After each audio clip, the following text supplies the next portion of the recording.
Kinsey's willingness to work with the devil at one point seemed to take on a very literal meaning. One of the interesting things I found several years ago in researching the Satanist Aleister Crowley was the influence that he has had on so many people here in the United States of America. And one of the men that he had influenced was Alfred Kinsey. After publishing his male and female reports, Kinsey began to travel abroad and study sexuality in foreign countries. In his book, Kinsey co-author Wardell Pomeroy wrote that Kinsey went looking for a prized item, the diaries of Aleister Crowley. Crowley died just a year before Kinsey's book came out. Crowley was a famous and highly controversial British occultist in the early part of the 20th century. His sexual exploits in bizarre and sometimes deadly satanic rituals had been exposed in the London newspapers. He also talked about taking a virgin and having sexual relations with her, and then upon a climax to actually murder her, cut her in 6 pieces, and put the names of the various demon gods on those 6 limbs, those 6 parts of her body. Taking the name for the Antichrist in the Bible, Crowley called himself the Beast 666. His famous saying was, "Do what thou wilt shall be the whole of the law," by which he justified all forms of immorality. Crowley had a sex temple and had practiced group sex and orgies and what have you, and so-called sex magic. Crowley was into pedophilia. He was into justifying his pedophilia. In fact, he had said, "Let me seduce the boys of England." He wanted to seduce them, and then he starts talking about sodomy and it should be acceptable. So, I mean, it was quite shocking, especially back then. Pomeroy wrote that Crowley was called by Lord Douglas the wickedest man who ever lived, and his sexual history alone was enough to earn him the title he gloried in, the Beast. Crowley kept a diary up to his death. 2 weeks after Kinsey tracked down these papers in England, he found himself in the temple that the Beast had founded in Sicily. Kinsey is pictured here inside Crowley's temple, known as the Abbey Thelema, where he performed his satanic rituals. On the wall is a picture of Crowley himself, while across from Kinsey is another man named Kenneth Anger. Anger was a close acquaintance who appeared in some of Kinsey's sex films, made in the attic of his Bloomington home. As an avant-garde filmmaker, Anger was deeply involved in the occult. He directed films with titles such as Lucifer Rising and The Invocation of My Demon Brother. Kenneth Anger is a co-founder of Anton LaVey's Church of Satan, and Kenneth Anger also was, had a penchant for younger men, for sure. Bobby Beausoleil was his live-in boyfriend. That's the same Bobby Beausoleil that committed the first murder, killing Hinman for Charles Manson.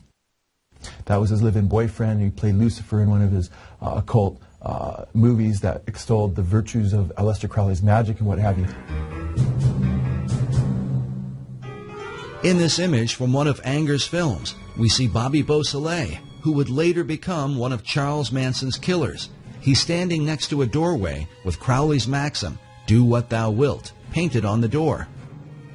A phrase that certainly fit with Kinsey's own view of human sexuality. Pomeroy even admits that Kinsey loved Crowley's writings, including specifically mentioning some of his homosexual erotica. One of his books called White Stains. Kenneth Anger is quoted saying that Kinsey was obsessed with obtaining the Great Beast's day-to-day sex diaries. To obtain grant monies and maintain the support of the university, Kinsey needed the excuse of research to validate his 24 hours a day obsession with sex. However, Kinsey's battle cry of "do your best and let other people react as they will" seemed a variation on Crowley's "do what thou wilt" maxim. An older Kenneth Anger is pictured here, with the name Lucifer tattooed on his chest.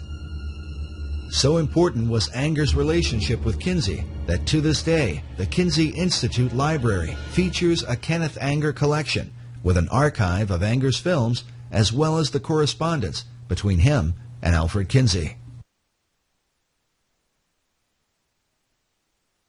Should America be disturbed that the father of her sexual revolution, who changed American law and laid the foundation for sex education, had such associations? If America continues to be influenced by Kinsey, what will it mean for her future?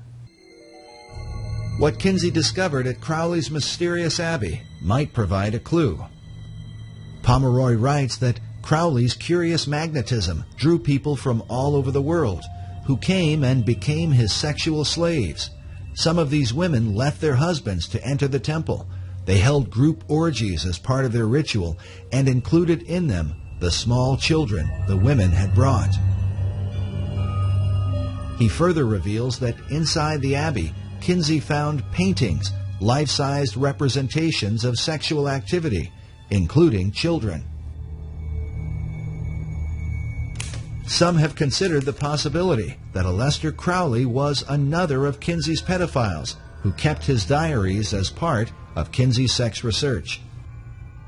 I would be surprised if Kinsey was not, in fact, either paying or communicating with Crowley regarding his sex diaries, because Crowley was more open and more public with his sexual exploits than pretty much anybody of the time.